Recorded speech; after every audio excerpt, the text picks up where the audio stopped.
Friday at 12 p.m. Eastern Standard Time, 9 a.m. Pacific. Ray Flowers breaks it all down for you from a fantasy sports perspective.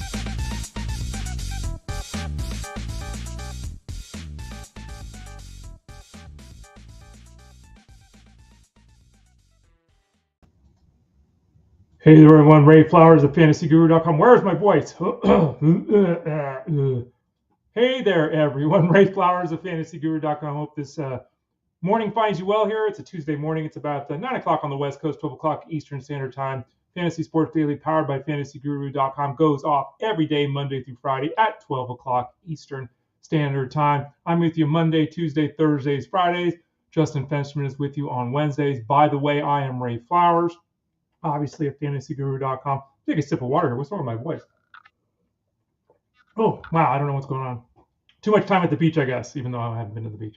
Follow me on Twitter, X, Instagram, Threads, Blue Sky, all those places at The Ray Flowers. I'm in Discord every day, literally, answering questions for baseball and football and all that kind of stuff. So hit me up over there in Discord if you'd like. We got a big show coming ahead. Just a couple comments here. You can leave comments, by the way, if you're watching the show live. That's right. You can watch the show live or on demand. You can also listen to the show at any time as a podcast. Type in Fantasy Sports Daily to your podcast network. You can find us there. You can go to fantasyguru.com, click the Elite Plus tab at the top of the page. Find the show there in podcast form. You can also watch us live and leave comments and questions. Always watch us on demand in these three spots as well. Facebook.com/FantasyGuruHQ. Twitter X at FantasyGuru site. And then on YouTube at youtube.com/@ElitePlusNetwork. Angela says, Happy Bobby Bonilla Day. It is Happy Bobby Bonilla Day.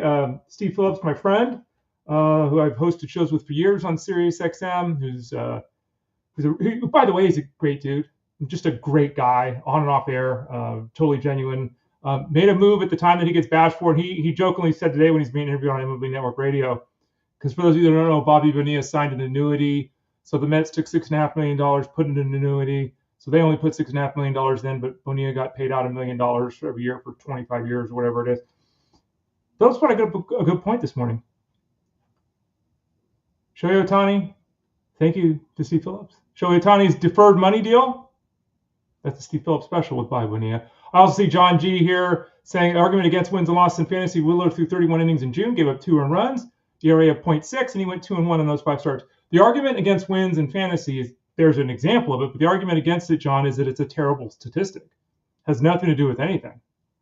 Man, it's just going into last night, we talked about the Shane Baz has more victories than Garrett Crochet. Like, wins and losses are terrible measures of pitcher's success or failure. They're terrible. It's been terrible. I've been literally saying this in the fantasy space for 2 full decades. Literally 2 full decades. That's why in Tout Wars we went to innings pitch instead of wins and losses. So hopefully everyone else makes the difference, makes the change in their league moving up. Slim Shady says, Shohei Ohtani Day begins in 9 years. There you go. Yeah, and Shohei Ohtani not getting $1.5 million a year, whatever the heck Bodine is. We're getting $68 million a year. Whew.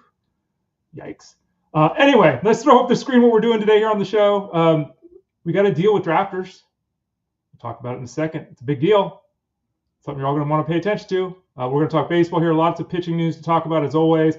Some injuries, some health stuff. Some batters, some guys coming on the injured list, or going on the injured list, coming off the injured list.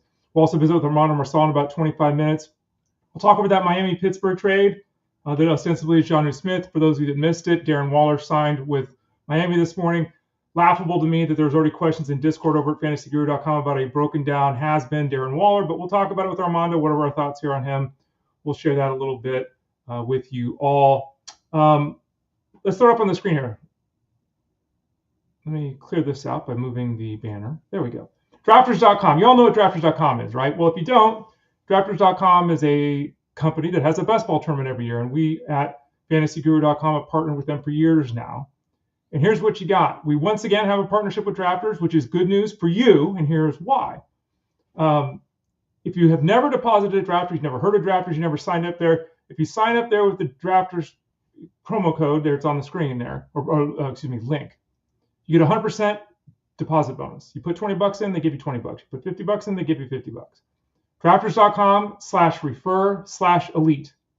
Drafters.com/refer/elite. You can also find the link below if you're looking at YouTube. There you go. Sign up, 100% deposit match. Now, for those of you that have been with us and have signed up for Drafters previously for their best ball football tournament, you get a reload option here. use the promo code Elite Reload. One word, Elite Reload. That gets you 20% off. Now, it's only good for the next 10 days. So you got to get in now. But this is great news. So those of you who want to play best ball, sign up with drafters.com. Use the promo code Elite Reload. If you've already signed up there, that's a 20% off code. And then a 100% deposit match for those of you that are brand new. Drafters.com/refer/elite. Almost said refer. It's the same thing. REFER/elite. Drafters.com/refer/elite or the promo code Elite Reload to get signed up. And for those of you saying, yeah, that sounds kind of cool, but how do I do it?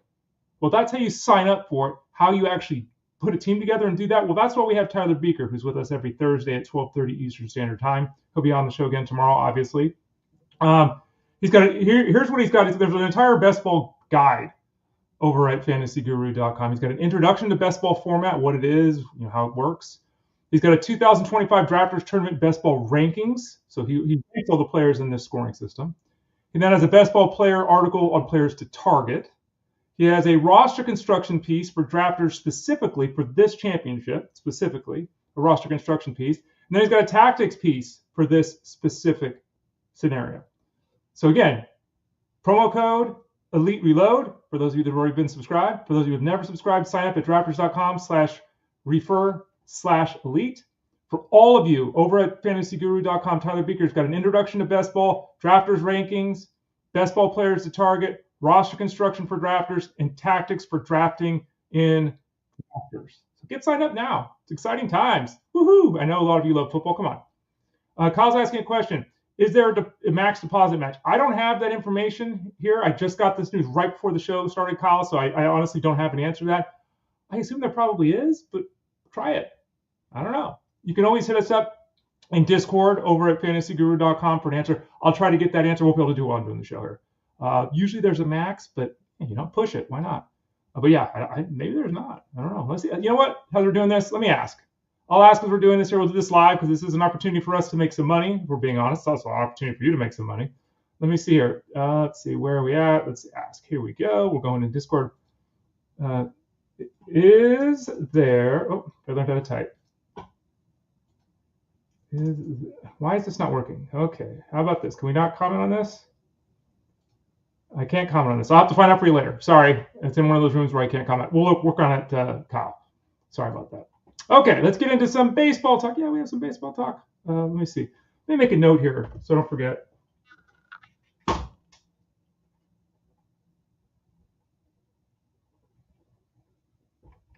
Okay, made a note. We're good. We'll have the answer for you tomorrow, Kyle, for sure. All right. Here we go. Let's throw the baseball back up on the screen. There it is. Let's make me a little bit different size. Here we go. And let's get into it. Let's get into it and have some fun. Okay. Here we go. All right. Where's my notes? Scrolling up, scrolling up, scrolling up. We're getting there, don't we, folks? Ray Flowers at fantasyguru.com. Grant Holmes, who was supposed to start tomorrow, is going to start today for the Braves. This is not an injury-related situation. The Braves claiming that everything's fine with everybody. They're just reorganizing their starting rotation. So Grant Holmes will start against the Angels today. That means Didier Fuentes will be bumped to tomorrow. So just make a note there. For those of you that are in leagues, maybe your service provider did or didn't update that. If you have Grant Holmes and you want to pitch him against the Angels, and I'm assuming you do, he is starting tonight. Fuentes will be starting tomorrow. Holmes last pitched on Thursday, so he'll have 4 days rest and should be fine. So he should be able to throw his normal 95 pitches and all that tonight. Looking for some strikeouts against the Angels. Okay, let's get into it. Max Scherzer struck out 7 while long, 2 runs in 5 innings against the Yankees yesterday. Pretty impressive. He threw a couple of really nice sliders, got some strikeouts. He only threw 71 pitches, so they were very cautious about workload, but he got through those 5 innings with the 7 strikeouts, which is the most important thing, I think, from a fantasy perspective. He had a CSW of 34%, which is really good. His fastball averaged 93.6 miles an hour, which is up. All good. Now, the problem with Scherzer, as we're all aware, is that we might get information later today that his thumb's bothering him again and he's not going to make his next start. So we are really, in the case of Scherzer, on a week-to-week streaming basis with him. But he looked good yesterday. The results were good yesterday. This is a very heartening scenario playing itself out with Max Scherzer, who's obviously on waivers all over the place. Worth the thought of it adding. Again, you could add him today and he might skip his next start, so there's that added risk level with him. But very, very intriguing, Max Scherzer. And remember, check your waiver wire. Oh, and also remember, as I'm doing multiple things in my head, I apologize here. Very hectic morning. So I apologize for being a little bit scattered. We have the rankings update today. And that's part of the problem. I do seasonal DFS, wagering DFS, and wagering DFS and seasonal for baseball every single day. By the way, click the subscribe tab in the top right corner to get signed up for one package, all of our baseball. Everything we do for baseball is one package. So you get all the seasonal content, all the DFS content, all the wagering content. So I do those three things every day. I answer Discord questions as well. So that's 4 baseball things a day. I do football writing every day. I do dynasty football every day. I do seasonal football every day. So that's 8 things. I do this morning show. That's 9 things. I then do a series show. That's 10 things. So I'm doing like 10 different things every day. It's a lot. And I'm feeling a little bit of it's a lot. Now, by the way, I'll be taking a vacation at the end of the month. My first vacation since COVID. So I'll share that information as we get closer. The show should continue to stay on here. Don't worry about that. Only 3 more days to catch the Elite Sports Game Time show. I'll continue to be on every week with Jeff Manns on Wednesdays. I'll be here with you 4 days a week and then with Jeff on Wednesdays. But Justin and my show, Elite Sports Game Time, only got 3 more days. So it's 8 to 10 Eastern tonight, tomorrow on Thursday. So if you want to catch us there before the show goes bye-bye for 2025, catch the show then. Heaney recorded 7 strikeouts over 6 2/3 shutout innings on Monday in a victory over the Cardinals. And Heaney's been Andrew Heaney. You know, he's got a 4.1 ERA and is a 1.2 whip, and he's been fine. Very possible he's traded at the deadline. A little bit disappointing in terms of the strikeout rate. 71 strikeouts in 93 innings is not Andrew Heaney. You usually get a strikeout inning with him, and those ratios are where they should be, but you get a strikeout inning for him. Hasn't been that guy. Does face the Marlins in his next start, so that's not a matchup to be fearful of at all. You can stream him in that matchup. He gave up 7 runs in each of his previous 2 outings, did Heaney. Prior to those last couple of outings before last night, Heaney had been really effective. We hate when this happens. Again, when the ratios get back to where they always should have been, but it just happens overnight. That's the worst part, right? Or maybe it's not. Maybe you gave up 7 runs once and you benched him and you missed the second 7-run outing. Maybe you'd rather have 2 terrible outings than 5 outings. So I guess it all depends on your perspective. But bottom line is the ratios are where they should be. We need to see more strikeouts for him to really be excited about him. Next time out against the Marlins, we're okay. And then wouldn't be shocked if the Pirates dealt him. Wouldn't be shocked at all if that occurred. Let's see here. I want to know here one. Busy morning. Can you hear that typing? I wonder if you can hear that typing. It's great radio. Okay, let's get back to it. Drew Rasmussen. According to all reports, Drew Rasmussen is okay. And we talked about this on the Elite Sports Game Time show last night. Mark Topkin, who covers the Rays, basically said, look, Drew Rasmussen wasn't pitching great, gave up 4 runs in 3 innings, and they took him out. And he's not hurt. This is probably because there's an innings pitch limit of 150 for him this year. And this is something that we've talked about. We talk about it every day, right? The innings pitch limits and all this. Here it is in practice. Now, Rasmussen wasn't pitching great. 4 runs in 3 innings. Okay, so it's no harm. He got removed from that start. But Hopkins is saying that Drew Rasmussen has got a 150 pitch inning limit this season. He's at the halfway point of the year, and he's at 87 innings. So he's on pace for almost, I can't count, 175 innings. He's only going to be able to throw 150. So this is likely to happen with Rasmussen more frequently. They're going to skip starts. They're going to pull him early, that kind of a thing. He's now allowed 2 runs in 11 of 17 outings, so he's pitched phenomenally well. He threw only 54 pitches last night. The timeout before that, he only threw 62 pitches. So, this is something that people are going to get frustrated with. But remember, this is how it is across the land. It's young guys, old guys coming back from injuries, all these kind of things. The workload piece is going to have to be something that we continue to follow. Kyle, by the way, here's a question. Kyle says, I'm old school listening to games on the Sirius XM instead of buying the MLB package. I totally get that. They have all the games on Sirius XM. So, by the way, today is the 15th year anniversary of the Sirius XM Fantasy Sports Radio channel, channel 87. For those that don't know, I was on the channel the first day of the network, so I've been there the entire 15 years. I'm still the only person who's ever hosted a hockey-only show on the channel. Very proud of the work that I've done with a variety of hosts, most directly Kyle Elfrink for over a decade on Sirius XM. Peter Cottontail is running through the backyard here. Hello, Peter Cottontail, a little bunny rabbit. But yeah, 15-year anniversary of Sirius XM today, our channel at least. Listening to the Rays game yesterday was Rasmussen energy scare just poor performance. Well, we just talked about it, Kyle. Look at that. Ha. We just gave the whole example. I didn't even know what the question was until after I was done talking. Congratulations, says Kyle. Thank you. Appreciate that. Thank you for your patronage there, here at fantasyguru.com. All those places, really appreciate you and everybody else, Kyle. Okay. Trevor Rogers. I said this the other day. Trevor Rogers is starting to get interesting. And he had another solid outing yesterday, making a note. 5 and a third inning, they have 2 runs against the Rangers. Now, the Rangers, Evan Carter's out of the lineup, and, we've talked about the Rangers a lot, but still, Rogers was effective. Now, he only threw 52 of 91 pitches for strikes, which is, 54% strike rate or whatever. That doesn't work. Okay, that's not great. Walked 3 guys, not great. But he only allowed 3 hits. So, through 4 starts, he's been very effective. Now, the problem is he's Trevor Rogers. The velocity is better, which is great. We've talked about the mechanical changes he's made and the rediscovery of the lost velocity. Effective again last night, sure. Still tough to trust him. I'm not saying he's in the zone of trust, the circle of trust. And he faces Atlanta next time out. So, Rogers is he's a streaming option still for me. Is he a streaming option against the Braves? I'm going to say no. So be cautious with Trevor Rogers. Chase Burns. Whoa, Nelly. Catastrophe is the right word here. Chase Burns got 1 out. He only gave up 5 earned runs. Well, only because he gave up 7 runs in total. He was obliterated by the Red Sox. Obliterated. 1 out, 7 runs. Sometimes guys just don't have it. We talked about this yesterday. Who was it? We talked about yesterday with right at the end of the show. Ryan Pepiot. We talked about some guys. Sometimes guys just don't have it. Now, the troubling thing for Chase Burns is not just the results, which were horrific. It's that all but 1 ball that was put in play was a hard hit ball. So everything that was put in play was 95 plus miles an hour, which is not great.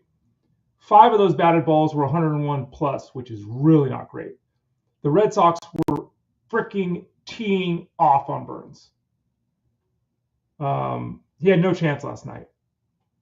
Now, before you say, well, bad location, which it was, and before you say tipping pitches, which who knows, as I noted in an article yesterday over at fantasyguru.com in the Raised Plays piece, Chase Burns, he throws 2 pitches to righties or lefties. I'm forgetting offhand which one it was, but it's like when you become that predictable, we've talked about all the time. If you don't have at least 3 pitches as a starting pitcher against one side of the bat, lefties or righties, it's tough. Bottom line is you got a grin and bear it. If you started Chase Burns, I bet most people did. Remember pulling back again. A rookie in his 2nd game at Fenway Park. That's not a scenario I would have started him in. Okay. I don't want to start him this week against the Phillies either. Okay. So, Chase Burns was great that first time out. You paid the price if you started him yesterday, and Sunday against the Phillies. Tough test for Chase Burns. Hunter Greene, speaking of the Reds, Hunter Greene's scheduled to face hitters in a live bullpen session tomorrow, which is good news. Coming back from a grade 1 groin strain, as well as some back soreness. Burns, as we've discussed previously when he was promoted, has to pitch well, because when Greene is back, if Burns is struggling, they could send Burns back down to the minor leagues. I don't think that's what they want to do, but again, if everyone stays healthy, it's probably Burns or Nick Martinez. Could they send Martinez to the bullpen? Sure. If Martinez is pitching better, though, than Burns, do they make that decision? But before we get there, we got to keep the rotation healthy. We got to get Hunter Greene back and healthy. At this point, it's not likely at all that Hunter Greene is back before the All-Star break. So, again, Burns is likely to have at least 2-3 more outings before it even becomes an issue. But Hunter Greene, hopefully, will go out there and throw tomorrow, feel good, and will continue to take those next steps in his recovery from his injuries. Charlie Morton, who is all of a sudden in the streaming conversation, too. I know it's Charlie Morton and he sucks, okay? Charlie Morton is in the streaming conversation. And he's talked very openly with the media about how he felt he could still get batters out and how he had to just tweak things up slightly. In his last 5 outings, he's got 3 victories. He's got 32 strikeouts in 25 innings and a 2.9 ERA. So, he's in the streaming conversation. Now, he's in his 40s, and he has low-grade elbow tendonitis. He's going to have his next start pushed back to Friday. He was originally slated to pitch today.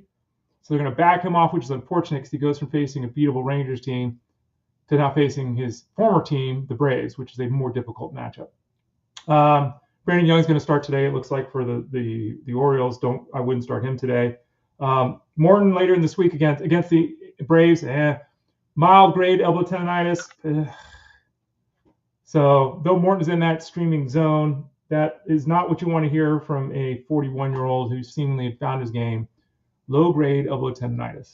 By the way, that's the tendonitis I've had forever. I still have low-grade elbow tendonitis. I'm positive from throwing the ball 20 times a night with my dog. It's difficult and it's sore for me, and I'm not a major league pitcher.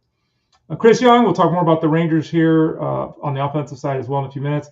Tyler Mahle, who we talked about here, who's been terrific, who's out with the shoulder injury. Well, we got not bad news, but certainly not good news with Tyler Mahle.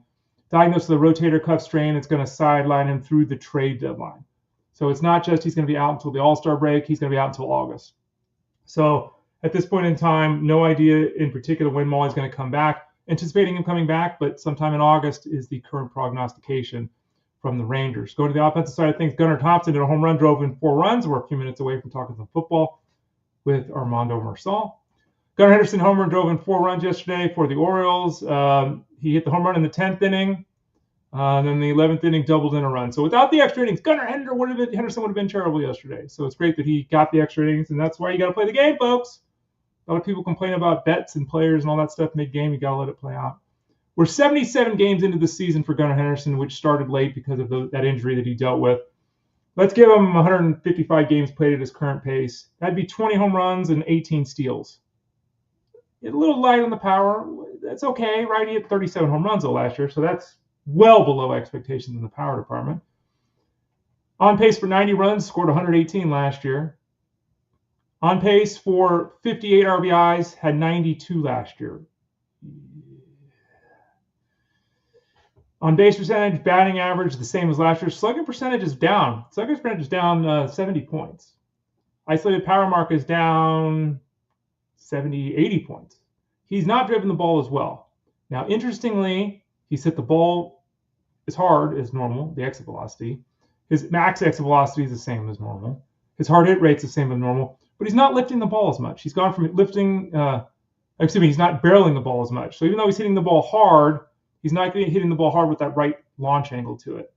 Number was 11% each of the last 2 years, down to 8% this year. No reason for panic with him. I think he'll start to drive the ball more effectively in the second half. Probably a little bit of a leftover from the injury in the preseason, but passable effort for Gunnar Henderson, but certainly disappointing.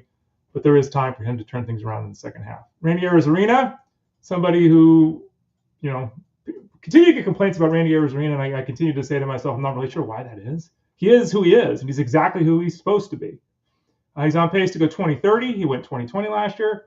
Got a 774 OPS. That's fine. The last 2 weeks, 13 runs scored in 13 games with a 950 OPS. He's in a really nice groove right now. And it'll end. It's not something that's going to continue, all that kind of stuff, but Randy Arozarena doing his thing, stealing bases, hitting some home runs, being hit or miss month to month. He's still a pretty good ball player. Justin V says, hello, Oracle. Great call last night for the betting community at fantasyguru.com when they Vlad over 1.5 hit runner RBI yesterday. Can't wait to see what you hook up tonight. Well, thank you, Justin. Appreciate it. Yeah, I went 2 for 3 last night. We had a Vlad over 1.5 hit runner RBI prop that hit. We had a Vladimir Guerrero hit and a Aaron Judge hit parlay that didn't hit. Judge went 0 for 2 but walked twice. He was intentionally walked. So that one didn't hit, but we also had a money line prop on the Red Sox and Phillies that hit. So 2 for 3 last night to end the month of June. We'll look forward to improving things here in the month of July. And again, go to fantasyguru.com, click that Elite Plus tab at the top of the page, get the baseball product. When you sign up for baseball the rest of the season, you get seasonal, DFS, and wagering, all of it as one package. Join Justin and the folks over there at FG and hopefully win some money with us in all the areas of fantasy baseball. And you're welcome, Justin. Thank you. Back to the Rangers. Speaking of offense, the Wyatt Langford oblique injury was said to not be significant, and it seems like that's going to be the case. So we actually got some accurate information on an injury front. Langford's expected to be activated for Saturday's game against the Padres. So really good news there. Again, it's not often you hear guys got an oblique injury and they're going to miss 2 weeks. So nice to see that that's actually going to be the case for Langford. Langford and Carter obviously are supposed to be mainstays of this offense. Got a hard time getting them both in the lineup and keeping them both in the lineup here in 2025. Carter is away from the team right now, dealing with a family death in the family. He's really found his game of late. Hopefully Wyatt Langford will return and find his game. Corey Seager's found his game. Marcus Simeon's found his game. I think the Rangers are finally starting to hit after what has been a pretty slow start to the season for them. The Rockies are calling up Austin Nola. That doesn't matter. Why it does matter, though, is why are they calling up Austin Nola, the catcher? It's because Hunter Goodman, the best hitter for the Rockies this season, is going on the injured list. I don't think it's official as of right now, but there's no other reason why they would call up a catcher from AAA. Plus, Goodman hasn't played in 4 days anyway or whatever. So looks like Goodman's going to the injured list. We haven't got any updated information on that hamstring strain of his, how much time he's likely to miss. We'll continue to monitor that. Obviously, he's been a superstar catching option, has Hunter Goodman, and his loss for any period of time will be a bummer. Though, you picked Hunter Goodman in the last round, you grabbed him off the waiver wire. I mean, if he doesn't play another game this year, you won. Not that helps anybody. I think it helps a little bit, right? Anyway, we'll get information with him. We'll update you when we find out more there. Speaking of catchers, Austin Wells has got a circulation issue in one of his fingers on his left hand. Aaron Boone, the manager of the Yankees, said that they had ran some testing. There's no blood clots. There's no issues here long-term health-wise that they're concerned with, which is obviously great news. However, Wells didn't play yesterday. He's not going to play today, and they hope he's back in the lineup tomorrow. So we'll continue to watch this situation. This gives Ben Rice an opportunity to catch a little bit more. Ben Rice, who, has basically been forced out of the lineup by the return of Giancarlo Stanton. We'll see what happens. If Austin Wells were to miss time, would Ascara and Rice split duties? Would Rice become more of the full-time catcher? It's a really open-ended question. For now, the Yankees hope that Wells will be able to play through the injury with the circulation issue in his left hand. But we'll continue to monitor this. If he's not in the lineup tomorrow, then I think we'll have our answer about what they're going to do. Speaking of health of players, Casey Schmidt, who everyone got excited about, hit a couple of grand slams in back-to-back days. Giants, shockingly, as we talked about on this show, demoted Tyler Fitzgerald to AAA. They were giving the job to Casey Schmidt. Let's go. Casey Schmidt was apparently going to become the full-time second baseman. Matt Chapman working his way back to take over third base again. Well, Casey Schmidt has a left hand issue. He's been placed on the injured list right at the worst time when he's finally found his footing at the big league level, it seemed like. Tyler Fitzgerald, who was demoted, recalled right away back to the big leagues. So Tyler Fitzgerald's back in our lives. Unclear how much time Casey Schmidt is going to miss. But the issue for Schmidt is now, if Fitzgerald comes back and has a good 2 weeks. So if you had Fitzgerald and you added Schmidt, well, now drop Schmidt and add Fitzgerald back. That's kind of where we're at right now with the Giants. And finally, before we talk some football with Armando and Marsal, Mark Kotze, the manager of the Athletics, told reporters that Colby Thomas will come off the bench as a pinch hitter against left-handed relievers. This is an odd one. They called up Colby Thomas, who has a very bright future. The recently demoted J.J. Bleday, who after a decent season last year has just really struggled predictably this year. So they called up Colby Thomas. The problem is they have too many guys, and it's one of those scenarios like Colby Thomas is a really intriguing. He's an intriguing long-term prospect when it comes to fantasy baseball. Power, speed, the ability to be not a top-notch necessarily offensive player, but a very solid everyday major league player. The problem is they've got Nick Kurtz at first base, right? So that means Soderstrom's in the outfield with Lawrence Butler. They have Brent Rooker at DH. That leaves Denzel Clark, who seemingly steals a home run from somebody every 6 minutes as their center fielder. So Thomas really doesn't have a place to play, right? So calling him up to be the guy that faces lefties on the short side of a platoon seems like kind of a waste for a young prospect. It's kind of an odd decision, too. Now, Clark hasn't hit very well, but his defense, again, has been spectacular. So we'll see with Thomas. Thomas, by the way, in 76 games at AAA, hitting 300 with 17 home runs, 70 RBIs. So he would be very intriguing, would Colby Thomas be if he was playing? Early news from the Athletics is that he won't be playing. So keep that in mind before you run to the waiver wire and add him to your squad. All right, remember, folks, go to drafters.com. Get signed up right now at drafters.com. Use the promo code ELITERELOAD. If you've already signed up there. If you've never signed up at drafters.com, go to drafters.com/reaper/elite for a 100% deposit match bonus from Drafters. And then go over to fantasyguru.com and read all of Tyler Beaker's articles that discuss best ball. He's got articles when it comes specifically to the Drafters content. For draft tactics in the Drafters best ball content, roster construction and drafters, best ball players to target, and of course the rankings for drafters.com. All right, another guy that plays some best ball, another guy that'll probably take advantage. I don't know. Can we take advantage of that drafters code? I don't know. Let's bring in Armando Marsal and ask him. Armando Marsal of fantasyguru.com. Use that code, Armando, or is it just the folks?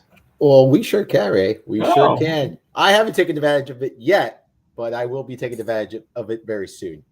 Yeah, it's pretty exciting. We just announced this yesterday. And it was a question earlier by Kyle. I don't know if you know the answer to this. There's the 100% deposit bonus match. Do you know if there's a max number to that? I don't have that information. I think it's up to $100. But okay. I can confirm it. I'll confirm it too. Yeah. I just wondered if you might know. I think it's up to $100, okay. But don't quote me on that. Okay. Well, Kyle, I hate to tell you not to deposit today, but don't deposit till tomorrow. We'll have an answer for you tomorrow here. Or no, I could get that answer. Kyle, send me a DM in Discord, and I'll get that answer for you right away today. Oh, there we go. All right. So there you go, Kyle. And for everyone else, we'll get the answer here on the show too. Armando Marsal of fantasyguru.com. How you doing, Armando? I'm doing good, Ray. How about yourself? I'm doing all right. I'm getting ready for the beach, as you can see behind me. That's actually the beach I'll be going to in about a month. So that's good. Very nice. It's actually Santa Cruz, the beach boardwalk there. Okay. If you saw the movie Bumblebee. I expanded the screen so I could. Yeah. Have you seen the movie Bumblebee? Like rides and stuff and everything? Yeah. Wow, that's pretty cool. Yeah. You got mountains in the back too. Have you seen Bumblebee, that movie? The Transformer movie? No, I have not. If anyone has seen Bumblebee, in the theme park in Bumblebee is the boardwalk in Santa Cruz. So if you want to go see the gal on the hot dog on a stick. What's the dog? The hot dog place. And they wear the red, yellow, and white. Pup on a stick. That's it. Anyway, that's where I'll be going. Yeah, there's one of the oldest roller coasters on the West Coast there. It's almost like, I think, almost 100 years old. It might be 100 years old. Big Dipper, I think, is the name of it. Anyway, we're not here to talk roller coasters, though we can at some other point. Armando Marsal covers football for us, basketball for us. He's in Discord all the time. You can find his show, Minder Marsal, as well as this show. If you go to fantasyguru.com, click the Elite Plus tab at the top of the page. We had a trade yesterday in the NFL, so let's dive right in there. And then we had a fallout this morning that we have to discuss too. Here's basically the trade, right? Basically, the Steelers get Jalen Ramsey and Jonnu Smith. The Dolphins get Mika Fitzpatrick. There's a couple of draft picks, so no one cares about that. Jonnu Smith was signed to a $12 million extension too, so he reunites with Arthur Smith. So let's talk about the Steelers first. The Steelers get Jonnu Smith, who they've already said is going to play in line. He's going to play out of the slot. He might play fullback. He was used that way in Atlanta by Arthur Smith. What's the outlook for Jonnu Smith? Because, again, a lot of people were really excited about Jonnu Smith. He caught 88 passes last year. And then secondarily, what happens with Pat Freiermuth, who's going to have to move, I guess, to be the inline tight end? Yeah, so as far as Jonnu Smith is concerned, like the needle's not moving too much for me. I'm not going to overreact to this trade. Like I had him right there in that low-end tight end 1, high-end tight end 2 range, and I kind of still view him as such. I think this is going to impact Freiermuth in a negative way, right? Because as it was, I think Freiermuth, was dependent on his receptions, and then I think you're going to see fewer targets now, right? When you have Jonnu Smith in the picture, I think that there's going to be just fewer opportunities for Freiermuth. So I'm just knocking him down. He was a tight end 2 for me, just kind of knocking him down a little bit lower, but not someone I was actively targeting, but now not someone that's really that much on my radar because of this. And I was in Discord this morning answering questions, and within 3 minutes, legitimately, of the news breaking that Darren Waller had signed with Miami, I got a question of, what do we bid on Darren Waller? Darren Waller was a broken down jalopy when he retired, okay? And he retired to be a musician. At one period of time, he had a magical season. He, 6'5", fast than guy. He's out doing all this kind of thing. That Darren Waller hasn't shown up for 3 years now. He took a year off. He has signed with the Dolphins. The Dolphins obviously haven't needed the tight end position. Your thoughts on Darren Waller and the acquisition? It's very difficult to be overly excited about this, right? Because you mentioned it, right? He's been out of the NFL now for a while. He didn't have his best, seasons before he, decided to take a time off. He's also older than he was, when he was previously playing. So for me, it's a good situation for a tight end because I do think that there are going to be some opportunities here. Problem is, I don't really trust Waller, so I'm not going to go out of my way. If you could get him for very cheap, sure, as a stash, fine. But if you have to bid, 10, 15, 20% of your fab, I would just let someone else do that. I'm not overly interested in Waller myself. Yeah, if you're in a dynasty league and it's $5 out of it, who cares? Correct. But someone in your league is probably going to go, oh, it's Darren Waller and bid 25%, right? Let me pull up how old he is. Yeah. Well, check on the 1 to 10 factor. He's 32. He's 32 How high is he on the years old scale? He'll be 33. He'll be 33 in September. Yeah. With bad knees and coming off retirement. It's tough. It's tough. It's tough to have high expectations, right? Yeah. It's very tough to have high expectations. By the way, I just got an update. The deposit match for Kyle and everybody else. The deposit match is up to $500. Okay, there you go. $500 at drafters.com. So go to drafters.com, match that initial deposit up to $500. So check that out. It's a great deal. You put $500 in, they give you $500. Pretty damn good. I wish I had that deal, Kyle. Yeah, right? I wish I had that deal. I got $80 when I signed up. Let's talk a little bit about the Chargers here as we kind of meander through some of the news and notes in the NFL. I'm Armando Marsal at fantasyguru.com.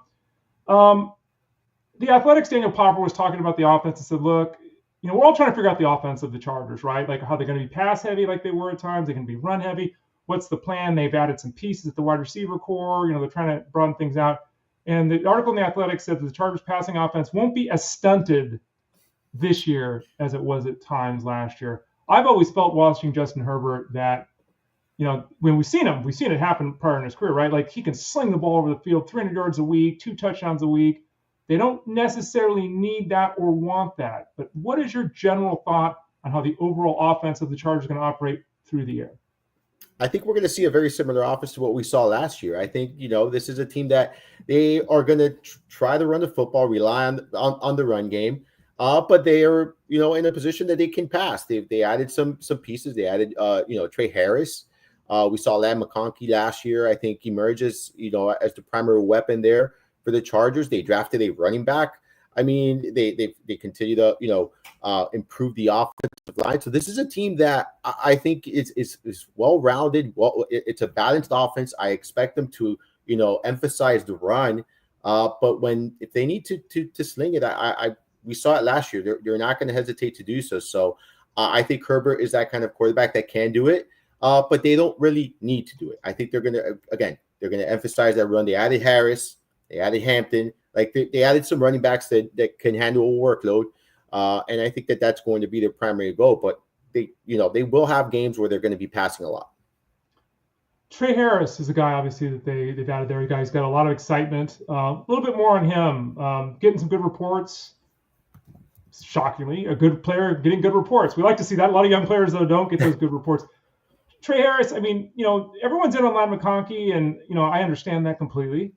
But Ladd McConkey last year, again, just beat up a lot, right? He's just one of these guys in and out of the lineup. Quentin Johnson's got the hand issue. Michael Williams is talking about in and out of the lineup.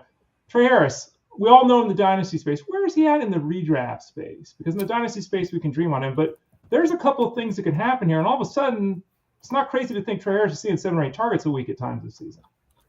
I mean, I like investing in him in the later rounds, Ray. I think he's someone that you don't really have to invest high draft capital in. You don't want to go into, in a redraft league, you don't want to go into the season with him as, someone you're counting on to start in your starting lineup. But if you can get him, for depth at the receiver position, I think it's a good investment. You mentioned McConkey, missed time last year, someone that, his frame and whatnot could, potentially, miss time again this year. We've talked about that in the past. And you mentioned some of the other deficiencies. Mike Williams, they brought him back, but at the end of the day, we know what kind of player Mike Williams is. He's just had trouble staying on the field, the way he plays football, the way he catches the ball. He just throws his body on the field. There goes the shoulder, there goes the back. Like there are so many, things with Mike Williams. Quentin Johnson, someone that, I had, pretty much, I did have somewhat high expectations for him, just has not panned out. You can't catch football.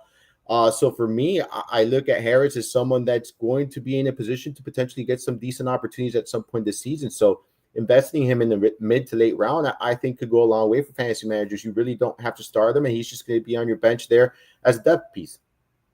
Marsal, fantasyguru.com. Jayden Daniels, everyone loves Jayden Daniels, and the question is he going to improve statistically? Is he going to regress? We're hearing that, he's gained some weight, which is good news. Dan Quinn, the head coach, is saying that, we've spent a lot of time this offseason talking about Jayden Daniels learning defensive tendencies a little bit more. They want to move beyond just doing no-huddle stuff, which is what they did extensively last season. Moving beyond hey, he's athletic and he scored touchdowns and all that, if we pull back and we look at Daniels and what we saw last season schematically, stylistically, were you impressed by that? Not as athleticism, but playing football, were you impressed by that? And when you hear reports like this that they're looking to broaden the base of what they're doing here, that to me sounds like a good thing because it seems like he handled everything last year with aplomb. Yeah, I mean, I was very impressed with him. I'll be honest, I was completely surprised that he played at the level he played at. He looked like he had been doing this for years. He looked very comfortable in the offense. He went through his reads. He was very efficient, very accurate. I think he did a very good job outside of the fantasy stuff, and outside of that, I think he did a very good job as a leader in this offense, right? As someone who the offense trusted, he carried this offense, and he did a very good job from day one. So for me, I think that this is good for him. I think that they, expanding the playbook, giving him more, I think it's a good thing. And I think it's just the team trusting him, right? I think that it speaks volumes about what they think of the court, of Jayden Daniels and how much they trust this young man. So I think that when you look at this offense, when you look at the moves they've made too, I think they're preparing for him to take that step forward in year two. I know, a sophomore sometimes can give you a little bit more of an indication where quarterback is, and sometimes there is regression. And even if he does regress, we talk about this, right? Like if he does regress, he had such a good rookie campaign that he can still turn in a good season. Like he's not going to continue to get better and better and better. And then there's a ceiling, there's a cap. So even if he does regress slightly in some of these things, I still think he can give you a very good season. But I'll be honest, I was very, very impressed with Jayden Daniels last year. Marsal of fantasyguru.com.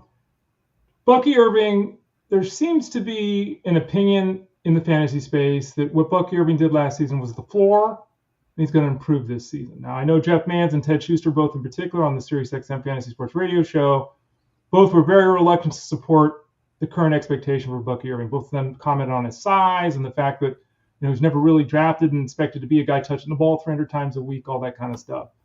Todd Bowles and everything around Tampa Bay, they're all positive about Bucky Irving. Everything's great. He's understanding the game, everything like that. Where are you at specifically with Bucky Irving? Because some people see him as a bottom level running back 1.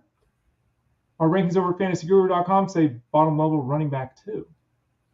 So I've been very vocal about this, whenever the subject comes up, and I am not taking Bucky Irving at his current ADP. I think everyone that's drafting him right now is drafting him at his ceiling price, right? Like I think that's what we're doing. We're reacting to last year, and we're taking him at his absolute ceiling. I look at some of the other running backs, and I'll pull up the ADP here, and this is so this is underdog ADP, like the very active. So Bucky Irving's going in the middle of round 2. Right? He's going as RB9. Here are some of the running backs going behind him: Josh Jacobs, Chase Brown, Kyron Williams, Breece Hall, James Cook, Omari Hampton, Chuba Hubbard, Kenneth Walker, Joe Mixon. It's those are the very. I cannot take Bucky Irving over maybe a handful of those guys and feel comfortable with it. So for me, no. If he does, if last year was his floor and he has a ceiling the year this year, I'd be happy to, miss that train. I don't think that's the case. I think it's the opposite. I think we're drafting him to the ceiling right now. And, if he has another good season, fine. But I do think that we're drafting him at his ceiling at this point. It's the Giant Dipper at the beach behind me, not the Big Dipper. The Giant Dipper was built in 1924. 68 million people have ridden the ride. It's an actual national historical landmark. So look at that. That's an incredible stat. Right? Yeah. 1924. It's 100 years. It was 100 years old last year. Wow. Wooden roller coaster. It's kind of cool. Creaks and does a little. It's kind of fun. Anyway. You got it right, Ray. Yeah, of course. Yeah, I mean, my nephew, and my niece and I. Excuse me. My niece and I. We give it a shot. let's continue the football discussion here before I get too excited about my upcoming vacation in a month. Tajae Spears, like, I think we've all at points in time drafted or added Tajae Spears, and there have been moments where it's like, all right, I'm glad I had this guy, but for the most part, Tony Pollard stayed healthy, and Spears has kind of just been there, right? Tajae Spears has had a great offseason according to reports, though again, I don't know how many times we hear they didn't have a good offseason when they didn't. Everyone's seemingly really excited about him. They've got Cam Ward. Things are changing there. Tony Pollard's still getting 250 touches, right? Like, Tajae Spears is still a guy touching the ball 6, maybe 8 times a week. Or am I wrong on that? Oh, I think you're absolutely right. I think Tony Pollard is going to continue to see the majority of the workload here of this backfield. But I do think Tajae Spears given the fact he's going around in round 11 or 12 in some of these drafts, I think he's a great handcuff. It's very low cost. So, like, this is one of those situations where Spears might have some standalone value because he will have, he will receive some opportunities here. But this is Tony Pollard's backfield, right? And like you mentioned, Tony Pollard stayed healthy last year. But I do believe that, Spears will have slight standalone value, but he's a very, very good handcuff. I don't think he's going to, I don't foresee this being a 50-50 by any means, or even a 60-40. Marsal, fantasyguru.com. Luther Burden. Let's talk some youngsters here. Luther Burden of the Bears. There are reports saying he's going to make a big impact this year. I think a lot of people believe he's going to make a big impact this year. So let me ask you, what is a big impact? What is Luther Burden going to be? I know there's some questions about his health and that kind of thing, but clearly everyone's excited about the Bears and what the offense could be. Burden's clearly going to have a role. Who is Luther Burden in 2025, Armando? I'm not that excited, Ray. I'm not that excited myself. I mean, look, you look at this offense, there are a lot of weapons. There are a lot of mouths to feed. I don't see a clear path to opportunities so long as everyone stays healthy. I think perhaps maybe, a spike week here, a spike week there, maybe. But I'm not that excited. I think he's, a wide receiver 3 on this offense. He's probably going to be the 4th, 5th option. Like, it's very difficult for me to get excited, about Burton. So I believe I was trying to pull up the bold predictions here, and I believe, if I'm not mistaken, I may have him as, and I'm pulling the spreadsheet up. I'm sorry, I don't want to, but I do believe I have him as. It was a while ago. Do I have him as? No, I don't have him here. I thought I had him as my rookie bust, but no, it wasn't him. But no, it's very difficult for me to have high expectations here this rookie season, given the fact that there are so many weapons here in Chicago. The Giant Dipper at the Boardwalk in Santa Cruz was also in Jordan Pele's 2019 movie Us. For those people that saw that, Bumblebee, who we mentioned, Lost Boys, the scene when they're on the roller coaster, Lost Boys, if you remember that. Yeah. Sudden Impact with Clint Eastwood in the Dirty Harry series. So just check it out. I'm just a wealth of knowledge today. Yeah, look at that. By the way, people do get really excited about rookies, don't they? Yeah. Cedric Tillman. I got a question in Discord this morning about the Browns, and the question was, "Hey, how are we feeling about the quarterback position?" And it's like, the question was basically, "Have we learned anything?" And I'm like, I don't know what we could have learned. Like, I don't know who the quarterback's going to be in week 1. I don't know how many starts anyone's going to make. I don't know if 4 quarterbacks the Browns are going to make a start this year. Like, I have no idea. I don't think anyone does. But what I do think we know is that the team, whoever is the quarterback, is going to be depending upon Cedric Tillman to be running across the field from Jerry Jeudy and being a significant part of this offense. What are your expectations for Tillman, who we have at fantasyguru.com talked up a lot the last couple of years? He's physically got all the tools. He's dealt with some injuries, ineffectiveness of the offense, all that kind of stuff. Tillman, Cedric, where are you at on him in 2025? I wish he got traded, Ray, if we're being honest. Like, I thought about making a shirt that says free Tillman, I don't like the situation. I like the idea of taking him in the later rounds, like, again, to see how kind of this offense plays out. But the quarterback situation is very shaky. They have, Flacco and a bunch of rookies back there, and it's just not an ideal situation for a receiver here. So for me, it's very hard to get excited for Tillman because of that. But man, I am a big Tillman fan. I think the receiver, everything, he has all the potential, all the tools really to, we've gotten a glimpse of it at times, right? We have gotten those glimpses of it, especially when Winston was throwing him the football. But it's just, again, we go back to when Winston was throwing the football, you saw Tillman play at a high level. The quarterback situation in Cleveland is just so bad. So I don't mind taking some shots at him in the later rounds. You just have to understand, like, probably going to be very volatile, the production on a week-to-week basis. Armando Marsal, fantasyguru.com. Before we let you run, Armando, let's talk tight ends a little bit. Second tight ends, okay? So I want to ask you a broad question. I'm of the opinion that if you're in a redraft league, taking a second tight end is stupid in most instances. Now, I'm talking about most leagues when they have that 5 or 6 bench spot thing. If you got 10 bench spots, 12 bench spots, I can take a second tight end. So let me ask you directly. If you have a traditional setup with like 16 roster spots, do you take a second tight end? If you do, under what scenario do you take a second tight end? And when, in general, in a redraft scenario, would you take a second tight end? Okay, so to answer your first question, no, I will not take a second tight end. That said, if you are considering taking a second tight end, it really depends on your top tight end, right? Like, it depends on how, if you invest in Brock Bowers. Well, if you invest in Brock Bowers, you shouldn't be carrying a second tight end. But even if you did want to carry a second tight end, I would probably wait until the later rounds to, take that tight end. Maybe go with someone like a Gesicki, where that there's going to be some spike weeks, and then you kind of have to play with the bye weeks, and see who he's playing. I would do that. Like, look at those kind of tight ends. A Hunter Henry is one I'm interested in. A couple guys that you can go out there and get if you want to take a chance on someone like Kyle Pitts, Zach Ertz. Like, it really depends on who you draft as your tight end one.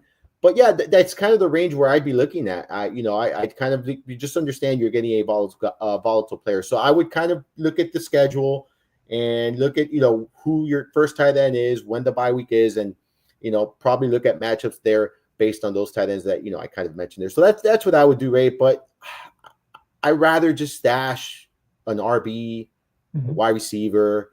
I don't think a second tight end is necessary. Yeah, people might be saying, well, why? Well, if you have Bowers or McBride and they go down, whoever you have as a backup is not going to replace that anyway. So, number one. Number two, once you get out, let's say, the top 10 or 12 tight ends, and I say this truthfully, they're all kind of the same. All those guys from tight end 12 to 26 are going to score 11 points one week and 6 the next. That's just how it is.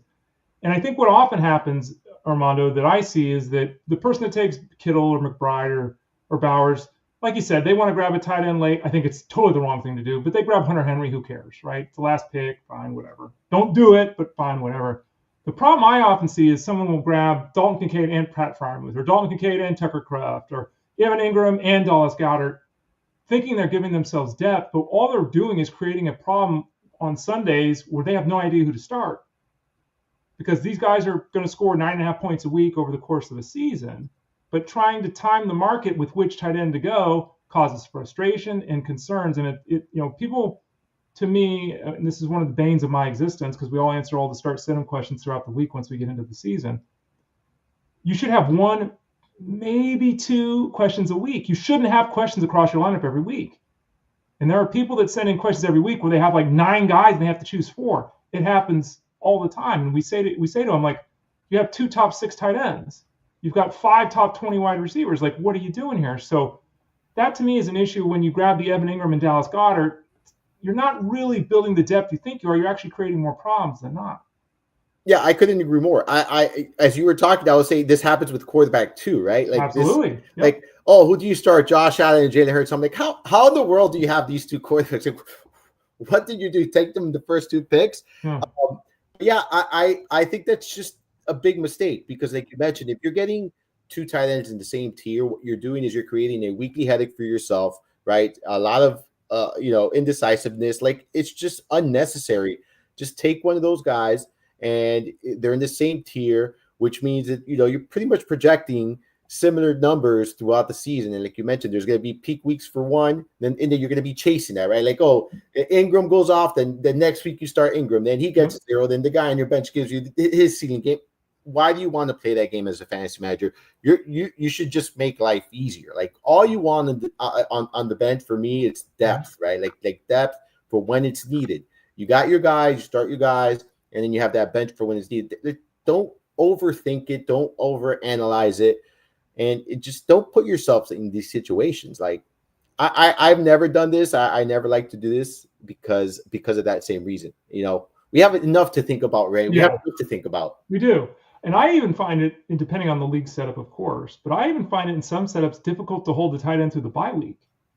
It's like if I'm rolling out Dalton Kincaid and for the bye week I go pick up Dallas Goedert, do I just drop Dalton Kincaid and just roll? It's like I even have a hard time holding on to a second tight end through a bye week in some scenarios. It depends how early or late the bye week is, what the rest of my roster looks like and all that. But we all tend to put teams together and draft and have these plans as if everything goes right. It never goes right. Guys are going to get hurt all the time. Every week, guys are going to get hurt. Every week, guys are going to disappoint. You're going to want to rage drop them. So keep this all in mind, especially at the tight end position where, again, not saying there's not a difference between tight end 18 and tight end 11. There is. But is there really?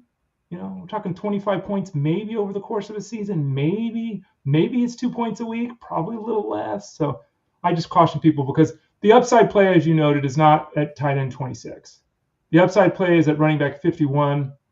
It becomes a guy that's getting 16 touches a week. So everyone should keep that in mind. Armando Marsal of FantasyGuru.com. What do you got coming up, Armando, at the website? Lots of things happening all the time. You're always cranking articles out. There's charts, there's graphs, there's downloadable things. What's coming up next? Great. We got the offensive line breakdown. That goes live Thursday, July 3rd. Nice. Just putting the final touches on the article. Woke up really early this morning. Got my cup of coffee. Worked on the article. Got a couple of things to finish up. Ted already sent me his portion. Got working on putting the ratings together. So that is going to be up there on Thursday, July 3rd. Keep an eye out for that. Also, Mind the Marsal podcast this week again. I got Rich Malletto coming out. We're going to be talking running backs, actually, Ray. So we'll be talking running backs and different draft strategies for running backs. And last week, in case you missed it, Russell Clay and I did talk super flex and two quarterback leagues there. So, that's what I got going on right now for this week. And then, of course, a lot of other stuff. And then drafters. Start drafting in drafters. I actually started my first slow draft on Sunday. I made my pick right before jumping on here, actually, my second round pick. So I got two drafts going on. I'll post the links when I go and join the next one. So that way you guys could join me. But make sure you're taking advantage of these reloads and your initial deposit bonuses that we got going on right now. Yeah, remember, 100% deposit bonus match up to $500. Yeah. Drafters.com/refer/elite. For those of you that are already signed up, the reload bonus is Elite Load. Excuse me, I can't even talk. Elite Reload. Let me get this right. Elite Reload. It's all one word. Elite Reload, and that gets you a 20% bonus match. For those of you that have already been there, you can find Armando's podcast as well as, again, this show. If you go to fantasyguru.com, click the Elite Plus tab at the top of the page. You can find it there. The live stream is every Tuesday night at 7 o'clock Eastern Standard Time. That's tonight. Armando, are you going to be on tonight? No, not tonight, Ray. Jeez, Armando. No, not tonight. It's Rich, Tyler, and Russ tonight. It's Rich, Tyler, and Russ tonight. Rich They'll be in good hands. They'll be if you tune in, you're going to be in great hands. Rich will be on tonight, and then he's on with Justin Fensterman tomorrow here on this show. And then, as you heard, he's going to be on with Armando on his podcast. So Rich Malletto is doing a lot of overtime work here, as well as Armando Marsal. Armando, we have on every Tuesday at 12:30 Eastern Standard Time. We always enjoy visiting with him. Check out all his work over at FG. Check out the articles. Look forward to that. And remember, folks, read the offensive line breakdown that comes out the day before July 4th. Huge article. I can't wait. I got my spreadsheet ready to upload all the information. Hopefully you're all doing that as well. Armando, as always, thanks for your time today. We appreciate you jumping on, and we'll talk to you 7 days from now. Yes, sir. Thank you so much for having me on. You got it. He's Armando Marsal. I'm Ray Flowers. Off to write some baseball, off to write some football. Hit us all up over at FG in Discord. And remember, click that subscribe tab in the top right corner. And if you have any questions, send a note to support@fantasyguru.com, support@fantasyguru.com. For Armando, I'm Ray. This has been Fantasy Sports Daily, powered by fantasyguru.com.